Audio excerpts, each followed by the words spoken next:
Oke, halo semuanya. Perkenalkan, nama saya Muhammad Sigit Laksono. Saya dari UPBJ Jakarta. Jadi pada kesempatan kali ini, saya akan mengerjakan tugas kedua dari mata kuliah pemrograman berbasis website. Nah, di tugas kedua ini kita akan belajar ya mengenai framework yang namanya Vue.js. Ini framework JavaScript. Jadi di sini ada 5 pencapaian ya hasil belajar mahasiswa kali ini, yaitu ya sudah pasti ya kita bisa melakukan pengorganisasian kode menggunakan Vue.js, lalu juga bisa menampilkan data, kita juga bisa melakukan condition if else, dan juga data binding, dan juga menerapkan fungsi watcher ya.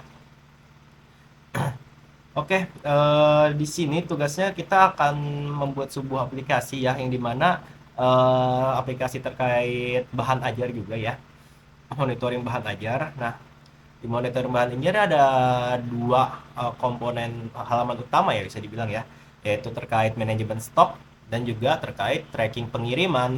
Nah, untuk manajemen stok, nah ini adalah untuk mengolah inventory yang kita punya ya. Jadi dari stok bahan ajar, nah di sini kita akan memonitoringnya. Dan untuk tracking, ini kita untuk membuat delivery order atau dan melacak nih pengiriman yang sudah kita buat. Oke, mungkin langkah selanjutnya kita akan masuk ke dalam bagian struktur projectnya ya. Oke, kita akan masuk ke bagian struktur project. Nah, di bagian struktur project ini, jadi sesuai dengan instruksi ya dari ininya, yang dimana kita memiliki indeks HTML, terus ada stok HTML juga, tracking HTML. Nah, ini dua halaman yang tadi kita show ya, indeks dan stoknya. Lalu di sini ada file CSS-nya. Nah, ini file CSS-nya untuk style ininya ya, website kita, supaya jauh lebih menarik. Nah, di sini ada stock app.js-nya juga, dan juga ada tracking app.js. Nah, ini struktur folder yang sudah saya buat ya. Nah, ini sama ya untuk struktur foldernya. Jadi, saya memiliki indeks HTML-nya, itu berandanya. Lalu di sini ada stok HTML-nya. Nah, ini untuk ininya ya, melihat inventory-nya. Lalu ada tracking.html-nya, ini untuk bagian halaman tracking. Nah, di sini untuk style CSS-nya, styling dari website kita, dan juga ada logika dari stok apps-nya ya, halaman stoknya. Dan ini logika untuk dari halaman trackingnya. Nah, ini adalah struktur project yang sudah saya buat. Maka dari itu, kita akan masuk setelah ini ke bagian data dummy-nya. Oke, kita akan masuk ke bagian data dummy-nya. Nah, ini data dummy yang tersedia ya dari tugas kedua ini, yang bisa kita download dari websitenya, dari website Tutonnya. Nanti data dummy yang akan digunakan dari aplikasi untuk pengambilan data ya. Jadi kita nggak menggunakan database SQL, tapi ini kita akan menggunakan data dummy yang sudah tersedia. Data dummy-nya ini akan berisi UPBJJ list, lalu juga ada kategori listnya juga. Nah, ini untuk ketika kita melakukan filteringnya ya nanti ya. Lalu di sini ada pengirimannya listnya juga ya. Ada yang regular dan express. Ini ada paket-paketnya. Nah, ini data dummy yang sudah tersedia. Nah, ini data dummy-nya juga akan bisa dipanggil oleh bahas ini kita ya, apa aplikasi kita. Mungkin selanjutnya kita akan masuk ke bagian halaman inventory-nya ya setelah ini. Oke, kita akan masuk ke bagian inventory dari aplikasi ini ya. Nah, ini inventory yang sudah kita buat ya. Nah, ini mengambil data dari tadi ya, data dummy.js-nya ya.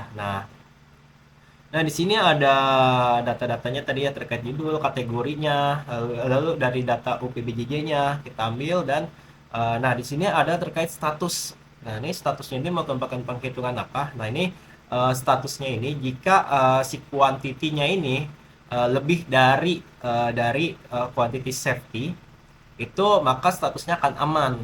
Nah, tetapi jika si kuantitinya ini kurang dari si safety statusnya ini. Nah, ini maka akan tidak aman ya. Ininya ada warning lah. Jadi udah pengen habis. Nah, tapi nih jika sampai kuantitinya habis total, nah maka statusnya akan kosong. Nah, ini kita akan, nah ini safety-nya ini atas dasar apa? Kita bisa men-setting atau mengkonfigurasi safety quantity yang tergantung dari bahan ajarnya. Dan setiap bahan ajar mungkin ada safety quantity-nya masing-masing. Nah, di sini quantity real yang tersedia dan ini safety stock-nya. Nah, ini terkait fitur stock inventory yang sudah kita buat. Nah, di sini juga kita juga bisa melakukan filtering, yaitu ini misal saya pengen UPBJ daerah Jakarta. Nah, ini dia akan langsung menfilter UPBJ-nya Jakarta saja. Lalu juga kalau saya ingin ke Padang, oh Padang nggak ada ya, misal Surabaya. Nah, ini bahan ajar di UPBJ Surabaya. Nah, ini kita bisa ngefiltering. Nah, lalu kalau misal kategorinya, misal saya mau MK wajib saja, bisa. Nah, ini kita bisa langsung ini kan MK wajibnya aja. Terus kita bisa filtering stok yang sudah menipis yang mana, lalu juga filtering stok yang kosong yang mana. Dan di sini juga kita bisa menambah data baru. Nah, ini mau kodenya apa, terus judul dari bahan ajarnya apa, dan UPBY-nya berapa, harganya berapa, lokasi raknya di mana, dan kuantitasnya. Oke, ini adalah dari tampilan dan fitur-fitur dari stok yang sudah saya buat. Oke, kita masih berada di fitur stok. Nah, pada kali ini kita akan melakukan manipulasi data ya dari fitur stok ini. Nah, misal di sini kita ininya balikin ke semua. Saya mau di bagian Jakarta aja ya. Misal di sini terkait data dengan judul pengantar manajemen. Nah, di sini kuantitinya masih 28. Nah, misal saya stoknya ini sudah berkurang nih, ternyata sudah bukan 28. Misal sekarang jadi 19. Nah, seharusnya ketika datanya kurang dari safety stock, maka statusnya akan menjadi warning atau menipis ya kalau di sini saya tulisnya ya. Kita simpan. Nah, statusnya akan berubah menjadi menipis. Nah, itu dari statusnya. Nah, lalu misal saya mau menambahkan data baru. Kita ngambil ininya dulu ya. Contoh ininya misal bentar saya lihat semua dulu. Ya nggak ada. Ya, berarti saya mencari kodenya dulu ya. Misal saya mau ininya kodenya 12, judulnya pemrograman berbasis website.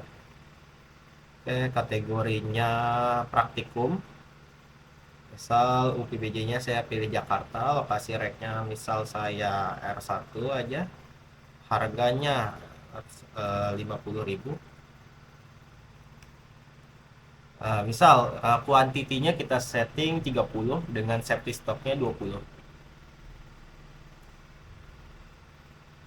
Nah, di sini kita bisa menambahkan data baru.